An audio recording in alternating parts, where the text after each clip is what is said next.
What up, YouTubers? Welcome back to another video of Reef with me. My name's Nick, and the whole point of this channel is I'm documenting my first ever saltwater tank. It's 125 gallons, which is almost 1,000 pounds, with a 40-gallon sub. I have 25 gallons in there, so the total water volume that I have in gallons is 150, which is absolutely insane to take care of. It's a lot of work, but I love it so much.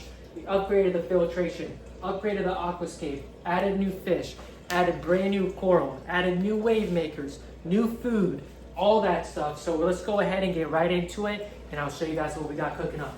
We did get some new fish, and I love them so much. We got a blue tang that we named Dory, right out in the front with the clownfish that we got.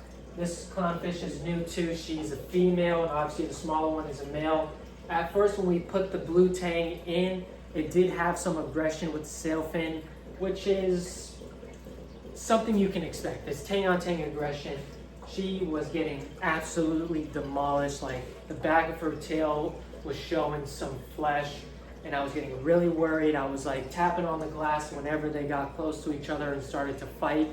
And eventually they squashed their beef. She's healed up. They have no problems whatsoever, so I'm super happy about that. We also got a massive powder blue tang chilling in the back right here, right next to the Haitian coral. This fish is probably 4 inches long. It's absolutely beautiful. My favorite tang by far, although I'm sure it's everyone's favorite tang. Next to the mimic tang. I love that one too. My cousin has that one so bad. We put her in. She's a little skittish. She likes to hang out in this rock area over here. She also did have some tang aggression with the sail fin, which is, as I said before, that's something you can expect, but everyone squashed their beef in the tank. They all do their own thing, have their own little areas to hide, and, feel safe from everyone else. We got an engineer Goby. He likes to hang out with the powder blue. He has his little home right under there. He'll, of course, go throughout the whole tank and start, establishing his territories with the little tunnel systems he makes. It's really fascinating to watch him pop up from the rock, spit some sand out, go out, and just do that day and night like it's nobody's business. For cardinal fish over here, I noticed he likes to hang out with the anemone, which I thought was kind of weird. I was like, is he gonna make a home there? And then I searched it up online, and it says that cardinal fish, in some cases, will hang out with anemones. So I think that's pretty cool. I wish my clownfish would go into the anemone, but it's really a hit or miss, especially when they're grown up in aquaculture and they're not wild caught, so they don't even know what it is. Got a royal gamma in the back. She likes to hang out with the pulsing xenia on this big little rock cluster over here. She'll come out and eat. She'll come hang out on the back of the tank, but for the most part she's really not that active, so we really don't pay much mind to her, but she does bring some color to the tank, which everyone loves to see. Alright, so as far as coral, we have a bubble tip anemone. When we first put her in the tank, I put her right on top of this little island right here, and she did not like it. She was rummaging through the whole tank day and night. Like, she could not find a place that she liked. And then eventually she settled right over here in the front of the tank, a little bit under a little cave area that we made where she's not getting blasted by light and also not getting blasted by flow.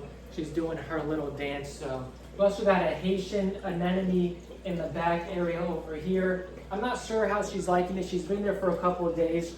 She'll move to the left and to the right about 1 or 2 inches. So she might be settled in that area. I'm not quite sure. I'm still trying to learn about anemones and what type of flow they like, how much light they like, for how long, what type of spectrum and par. So it's still a learning curve for me, but I did get the tank absolutely prepped for coral. I know it's not 6 months to a year, which most people say to wait for coral, but I want it, and I want it now. Got 2 new zoanthids. I'm not sure of the name of them. They seem to do pretty good. They'll open and close throughout the day, depending on how high the flow is, or if I just fed and a piece of food touches them, they'll of course close up for protection.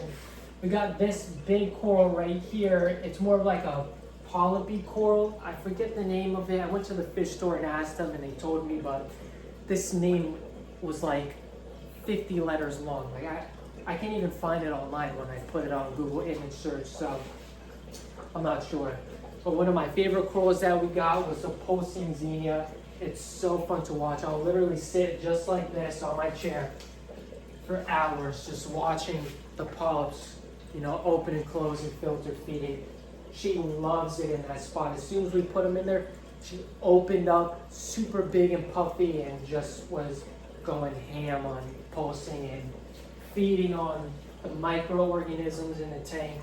So I just wanted to give you guys a brief update on this. We did get a new light. It's all right. It's the Aquanest like 5W something. I might upgrade to some T5s, or I might stay with the LEDs for the adjustability. I'm not quite sure. It's something that I got to do more research on, but of course there's going to be a video coming out when I decide to upgrade. Another thing that we decided to do was, if we're going to have coral, we need flow. So I got the Ice Cap Gyro 4000 with the Hydros Wave engine. I'm going to give you guys up close what that looks like. I put it up in the top right corner when you're facing the tank. I have like 6 different schedules. I got the morning schedule, I got nutrient export, afternoon, evening, and night to mimic what the ocean would do to the best of my ability as far as I can do with research. Everyone seems to be loving it. I love the nutrient export mode that we have on there. I think I have it about 80%, so it gets really vicious in the tank. Not enough to harm or close up any coral, but it'll lift up all of the diatoms, all of the onion food, and put it right into my fleece roller, which is something that you want. You don't want all your food to be sitting in the tank, then your nitrates are gonna shoot up. The sump looks totally different. As you can see, I got a fleece roller. My refugium is a lot bigger. Protein skimmer in the back, Bubble Magnus Curve 5, doing amazing. As much food as I feed, that's as much food as getting caught in the filter cup, so that is awesome. What I did with the fleece roller is I teed off both pipes to one. All the water that's coming into this sump is running through this roller, which is awesome because it permanently removes the waste and organics from the tank. It's not like the filter socks where it's sitting in the water and breaking down and causing nitrate spikes in the tank, which is something that you don't want, especially when you're keeping coral. Right now my nitrates are sitting at 10 to 20 parts per million, which is what I wanted at. I don't want to have a super sterile tank. I still want some organics to make it back to feed the corals, to feed the fish. Oh, it came out. I forgot to mention the mandarin right there. Let's see if we can get a close up. You guys see it? Beautiful fish. That's the fish my fiance's been asking me for. And we got a little surprise, but I can't tell you yet because right now we're on to the sump. So, my red ogo is going absolutely bonkers. I got 1 cup of it. I'll throw up a picture of what it looked like. And now it's taking up this whole section of the refugium, which is awesome. We also have a little bit of Chaetomorpha, but it's not doing as good as I wanted it to, which I'm okay with. It's still growing, but the red ogo is absolutely just monstering this whole baffle area. Got the Bubble Magnus Curve 5 from my cousin, protein skimmer. It's doing its job as it should. Not really much to explain on that. Besides, it took me like 3 weeks to have it to the point where I like how it's skimming. Super dry skim, but still wet enough to catch all the organics that are passing through this filtration system. So you probably saw in the background these two 2-gallon containers, thinking like, what the heck does this dude got going on? Well, I have a phytoplankton culture, Nanochloropsis, and I have a copepod culture, which is tiger pods that I could feed the mandarin fish. So I'll give you guys a little brief on it. I mean, it's nothing too interesting. It's literally salt water, Gillard's F2, 2 caps full. It's about a gallon of water with 300 milliliters of Nanochloropsis. It's on its 2nd day of cooking up. I do have my own phytoplankton bag, which is the same brand as this, but I have it in my fridge. I'm dosing 45 milligrams a day to feed all the copepods that are already in the tank and to also give some food to the corals, which they are really loving it. And this one, we have some tiger pods, which is, again, what feeds the mandarin dragonet. They're doing really good right now. You can see how lively they are. They are massive. I think they're like one of the biggest copepods that exists in the ocean. I'm not sure, don't quote me on it. So the reason why I started my own culture is because I don't want to keep going to the store and buying and spending and putting it straight into the tank. I want my own culture. I want to save money in ways that I can, because everyone knows saltwater is super expensive and it could really break the bank if you're going too hard on it. Over here, I have a brine shrimp culture, which absolutely took off. I got 2 of these bottles of brine shrimp for $4 each. Put them into the quarantine tank, which is now the brine shrimp tank. I put a little bit of skim made in there to sort of kickstart the algae production, because brine shrimp eat phytoplankton, but they also eat algae, which is what's growing in the tank right now. You can see we have a bunch of babies. You don't see many adults because I scoop them up every couple of days, put them in the tank, you know, give the fish something to chase after, which is actually kind of entertaining to watch, because the intense flow that I have in the tank just pushes these brine shrimp everywhere, and it looks like they're swimming at 1,000 miles an hour. So it's really cool to watch them in their natural habitat. Look right here. The mandarin's out.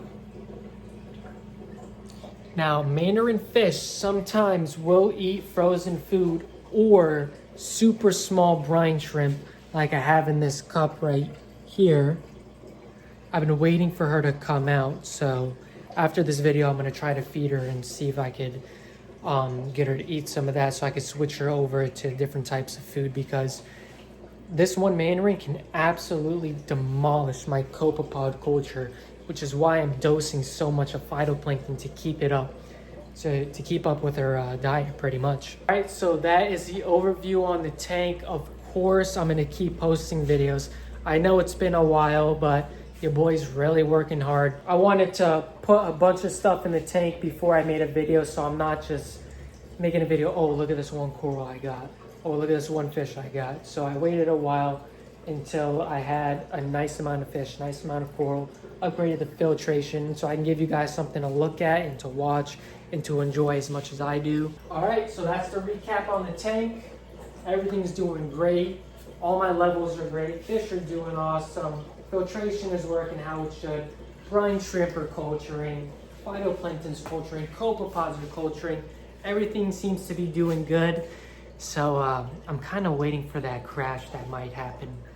I'm only kidding. I take really good care of this tank. I do a 10% water change every single week on a Saturday, which is actually today, which is a 5-gallon bucket. It's really like 5.25 or something like that. If you guys enjoyed the video, make sure to like, subscribe, and comment. Let me know what you want to see, what I'm doing wrong, what I should add to the tank, what I should take away from the tank.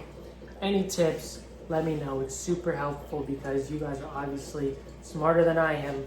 I'm about 3 months into the tank, so I got a lot of work and a lot of studying to do. Thank you guys so much once again. My name is Nick with Reef with me, documenting my journey on my beautiful 125-gallon tank. And I'll see you guys in the next video. Peace.